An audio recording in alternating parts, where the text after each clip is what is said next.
हिनौती धाम में चल रही श्रीमद् भागवत कथा के प्रथम दिन आचार्य श्री ने धारणा, ध्यान, आसन, प्राणायाम के बारे में बताया। बोरी के हिनौती धाम में हो रही संगीतमय श्रीमद् भागवत कथा में आज कथा प्रवक्ता आचार्य देवशरण पाठक जी ने श्रीमद् भागवत कथा सुनने आए श्रोताओं को कहा कि सुखदेव जी राजा परीक्षित से कहते हैं कि सर्वप्रथम बैठना सीखें, कथा सुनते हुए आसन प्राणायाम कर इंद्रियों को जीतना सीखें, प्रभु का सदैव स्मरण करते रहें। इस प्रकार आज कथा में आचार्य श्री ने कहा कि श्रोता को धारणा, ध्यान, आसन, प्राणायाम करना चाहिए, जिससे भगवान की कथा सुनकर मन प्रसन्न रहता है। इसलिए हमेशा प्रार्थना करना चाहिए, प्रभु इतनी कृपा करना कि जब मैं मरूं तो आपका दर्शन हो जाए, आपका सानिध्य मिल जाए, आपका धाम मिल जाए। बड़ी भारी तो आप चिंता मत करो, गुरु ऐसा होना चाहिए, शिष्य को स्वतंत्र कर दिया, चिंता मत करो। इधम भागवतम नाम पुराणम ब्रह्म संहितम, ये भागवत जो है ना, ये ब्रह्म की भागवत है, सब कुछ कर देगी, चिंता मत करना। खटवान का 48 मिनट में भगवान मिल गए, तेरे पास तो 7 दिन है। राजा खटवान को 48 मिनट में भगवान मिल गया और तेरे पास तो 7 दिन है, चिंता नहीं करता। देखिए कितनी बड़ी सांत्वना दी, उसको मरना 7 दिन, गुरु जी कह रहे चिंता मत कर। आनंद आया कि नहीं आया? आत्मा बढ़ा के नहीं बढ़ा? ऐसा होना चाहिए। तो महाराज सुखदेव जी अच्छी तरह से समझा रहे हैं। परीक्षित जी बड़े आनंद में हैं।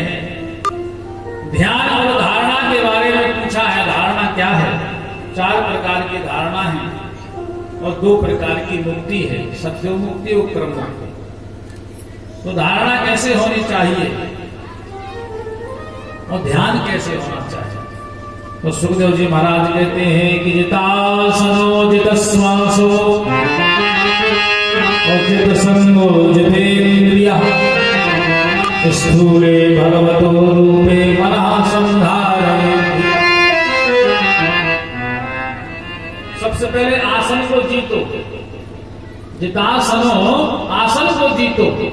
जो आसन को जीतेगा वही सिंहासन पर बैठने का अधिकारी बनेगा। आसन को जीतो, बैठना सीखो। कथा सुनने बैठे हैं और ऐसे बैठे हैं महाराज के हम क्या बने, है ना? तो 2019 में भी आगे बोला था, अभी फिर बोलता हूं कैसे। सुखदेव जी राजा परीक्षित जी से कह रहे हैं पहले बैठना सीखो, आसन को जीतो, घड़ी घंटी सीधी करके बैठो, है? तब कथा समझ में आएगी। और शरीर को 3 प्लेट का बना करके बैठोगे तो कथा समझ में जाएगी। आलस आएगा, प्रमाद आएगा और बार बार घड़ी देखोगे तब प्रसाद मिलेगा। इसलिए भाई जो बुढ़ा है, जो परेशान है, जिसका स्वास्थ्य सही नहीं है, वो कैसे बैठे? बाकी जो सही है, स्वस्थ है, तो उसको मस्ती से बैठना चाहिए। तो सबसे पहले बैठना सीखो महाराज। कुछ लोग तो ऐसे बैठ जाते हैं कि हम क्या बताएं, तो बोल ही नहीं सकते। अब आप समझदार हैं। तो सबसे पहले आसन को जीतो, बैठना सीखो, श्वास को जीतो, प्राणायाम करो, संग को जीतो, अच्छा संग करो, इंद्रियों को जीतो। चाट पकौड़ा भरने की दुकान देगी, जीव बनवानी आ गया, क्यों आया कि नहीं आया? चाट पकौड़ी गोलगप्पा माथा है ना खाता।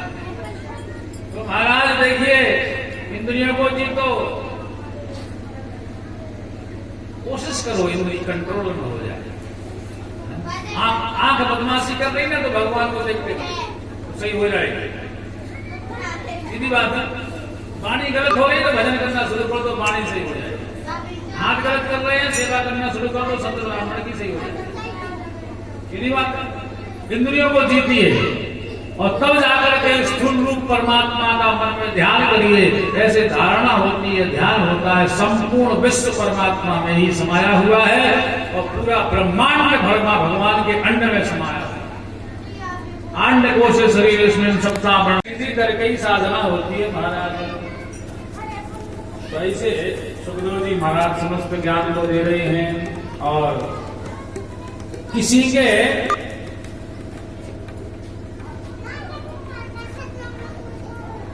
वस्तु में मजबूरी में नहीं होना चाहिए। कुछ मिला तो ठीक है, नहीं मिला तो ठीक है। अब तक किया नहीं तो हाथ को लगा लो, जरूरी है। सत्याम चुकौतिम कसबो प्रयासी बाहो सत्य होकर हड़ेतिम। हम सब क्या करते हैं, संसाधनों के वशीभूत हो जाते हैं। अब तो उसके बिना काम ही नहीं चलेगा महाराज, क्या करें, काम चलाने का प्रयास करिए। लेकिन ऐसा नहीं, पूजा में जरूर यजमान कहेगा काम चला लो महाराज, अब देखेंगे कल ले आएंगे। जोरदार बताइए, रोटी ने एक इतना सा चीर बांध दिया था तो भगवान ने साड़ी प्रकट कर दी, तुम यहाँ थोड़ा चाहो तो डबल मिलेगा। लेकिन नहीं, यहाँ जरूर कहेगा यजमान काम चला लो, हम करते हैं। यहाँ काम चला लो, वहां नहीं काम चला लो, बुद्धि दिख करती है।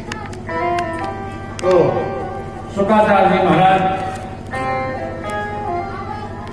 परीक्षित जी को सत्योमुक्ति क्रम मुक्ति के बारे में बताते हुए सृष्टि का वर्णन परमात्मा के माध्यम से जो होता है तो सुखदेव जी ने बताया। इसके बाद मंगलाचरण किया है और नारद जी जाकर के ब्रह्मा जी से पूछते हैं। ब्रह्मा जी नारद जी को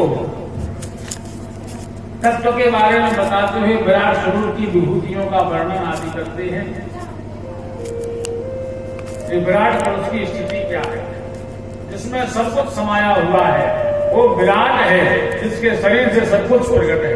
तो ब्रह्मा जी नारद जी को 24 अवतार के बारे में दोबारा पुनः बताते हैं और राजा परीक्षित सुखदेव जी से 39 प्रश्न करते हैं। कितने प्रश्न किए? 39, और उनका उत्तर देते हैं महाराज। ब्रह्मा जी